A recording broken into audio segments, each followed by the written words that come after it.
ꯅꯨꯡꯉꯥꯏꯇ꯭ꯔꯦ ꯇꯨ ꯑꯩꯈꯣꯏ ꯕ꯭ꯂꯤꯡꯀꯤꯠꯇꯒꯤ ꯑꯣꯔꯗꯔ ꯇꯧꯕꯅꯦ ꯑꯆꯣꯏꯕꯁꯦ ꯄꯤꯗꯣꯏꯅꯦ ꯗꯤꯂꯤꯚꯔꯤ ꯕꯣꯏ ꯃꯈꯥꯗ ꯂꯥꯛꯑꯦ ꯑꯩ ꯂꯧꯕ ꯆꯠꯂꯤꯅꯦ ꯃꯊꯛꯇ ꯄꯨꯈꯠꯀꯦ ꯌꯥꯏꯑꯕ ꯑꯗꯣ ꯑꯩꯅ ꯅꯨꯡꯉꯥꯏꯇ꯭ꯔꯦ ꯑꯩꯅ ꯃꯈꯥꯗ ꯑꯣꯏꯅ ꯀꯨꯝꯊꯔꯒꯦ ꯍꯥꯏꯅꯀꯣ ꯁꯤꯗ ꯂꯧꯕ ꯃꯇꯝꯗ ꯀꯔꯤ ꯍꯥꯏꯒꯦ ꯇꯥꯁꯤ ꯃꯌꯥꯝ ꯑꯩꯁꯦ ꯀꯦꯁꯇ ꯄꯤꯔꯒ ꯃꯉꯣꯟꯗ ꯄꯩꯁꯥ ꯄꯤꯗꯣꯏꯅꯦ ꯀꯩ ꯍꯥꯏꯅꯣ ꯈꯪꯗꯦ ꯃꯥ ꯂꯧꯗ꯭ꯔꯤ ꯍꯧꯖꯤꯛ ꯐꯥꯎꯕ ꯂꯧꯗ꯭ꯔꯤ ꯃꯤ ꯃꯌꯥꯝ ꯌꯦꯡꯅꯔꯦ ꯍꯥꯏꯕ ꯃꯌꯥꯝ ꯅꯨꯄꯥꯁꯦꯀꯣ ꯄꯩꯁꯥ ꯀꯣꯏꯟꯁꯤꯡꯁꯦ ꯃꯁꯤꯡ ꯊꯤꯕꯗ ꯋꯥꯈ꯭ꯔꯦ ꯍꯥꯏꯕ ꯖꯥꯝꯈ꯭ꯔꯦꯕ ꯀꯣꯏꯟꯁꯤꯁꯨ ꯄꯩꯁꯥꯁꯨ ꯑꯗꯨꯝ ꯈꯔ ꯖꯥꯝꯃꯕꯗꯤ ꯀꯣꯏꯟꯁꯨ ꯖꯥꯝꯃꯦꯗꯅ ꯑꯗꯨꯒ 5 ꯆꯠꯄꯁꯨ ꯌꯥꯎꯋꯦꯕꯀꯣ 10 ꯆꯠꯄꯁꯨ ꯌꯥꯎꯋꯦ ꯑꯗꯣ 10 ꯆꯠꯄꯤꯁꯤꯡꯁꯦ ꯑꯩꯈꯣꯏꯔꯣꯝꯗꯗꯤ ꯆꯠꯇ꯭ꯔꯕꯅꯦ ꯁꯤꯒꯗꯤ ꯆꯠꯂꯦ Hello everyone, good morning and welcome back to my channel. mayam punampu taramna okchiri agi anabu video sida mayam ngasigi vlog se sigagi hawrage wakhal nungai taba punamak bye bye wakhal nungai taba haiba se adum nungai tradi kayum vlog kanam niakte haibado oirure aise ado ai wakhal nungai taba yade vlog namanaga nungai na haw na charaga leitaba yade adubu mayam ngasigi vlog se sigagi hawrage matang sabam dai adum haijarake gi wakhal nungai tabado kari maram gino wakhal sathina nungai tre wakhal nungai tradi booking sondar kapi mioi ba haibase ko aduga wakhal phata phata mayam amsu khalai aduna dikana de ai hingdaba yade ai leitaba yade ado mayam support to biro mo ai channel sisu adoga mayam ngasigi video se sigai hawrage aigi sakhai ba mayam se yengo aina bijau da badagi ko angang ha sakhai jara sanu aina amta ngang bi dre ko sakhai ba mayam da phajana yeng halakke tawishong ai lution da badi yade smai lai ba se ko mayam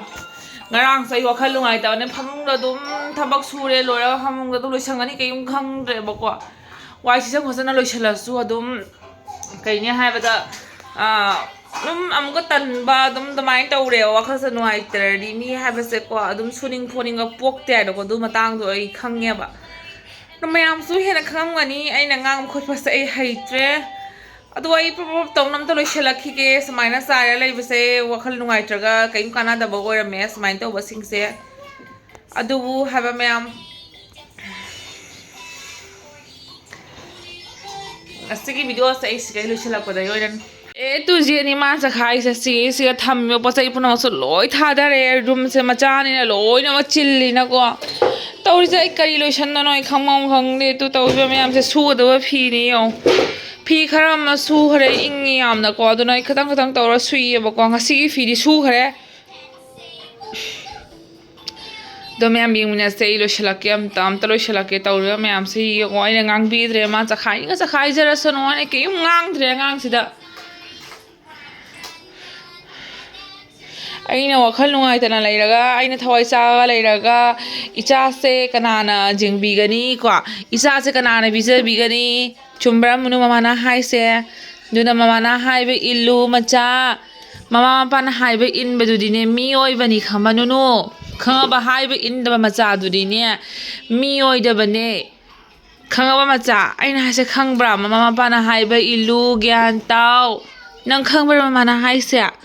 no हाइबे इनगदबनी को इसादी को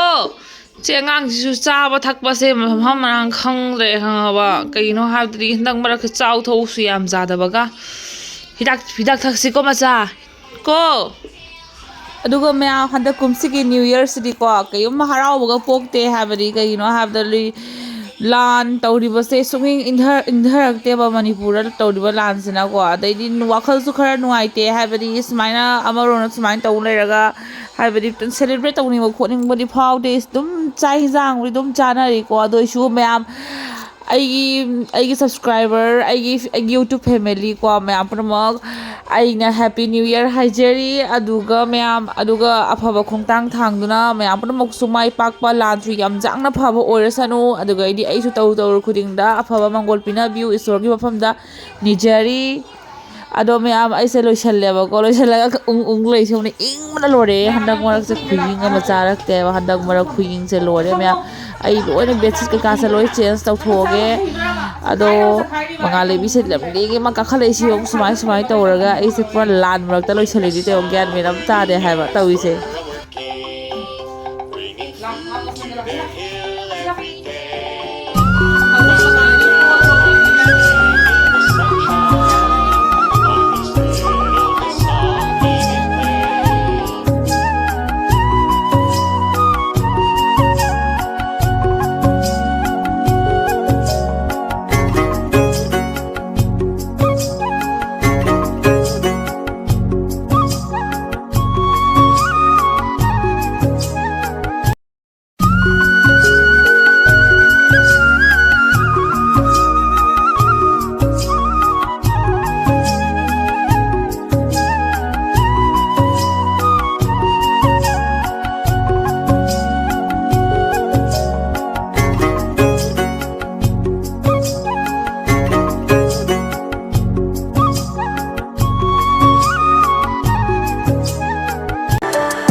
Sakaiba haware masam se phari judoi na mana dhokre ma loi thikkhare tu sangi mama yang katangai ma chapi kinaung ka cha mana pamja basdi chakhara pambasdi hai kana de ai mapala ka mata yosilak tore chak the thonge mayam ai hodi nga ani hum leiba ko thonga toi alu cha ma hapaga awan karina dum oiba Mali ini cak na to da bija bija ni dana do ini apa ko bani ni nga ma tum ani ha amani ha ko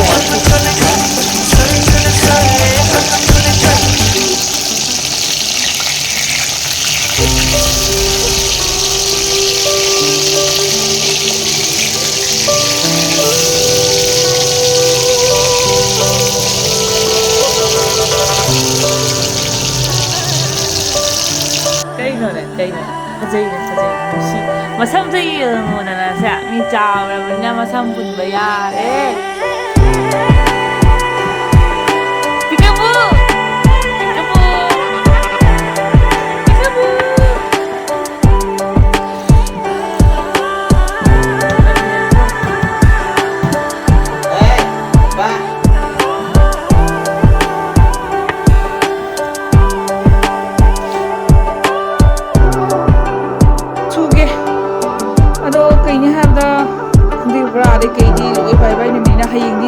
New Year ni isu katang rest of get na hayi ni ka isu lo ya masi ni sto ko ya wa cha na pi ko pra mot pu phi ha na nge nei shali puram thakani dam be ado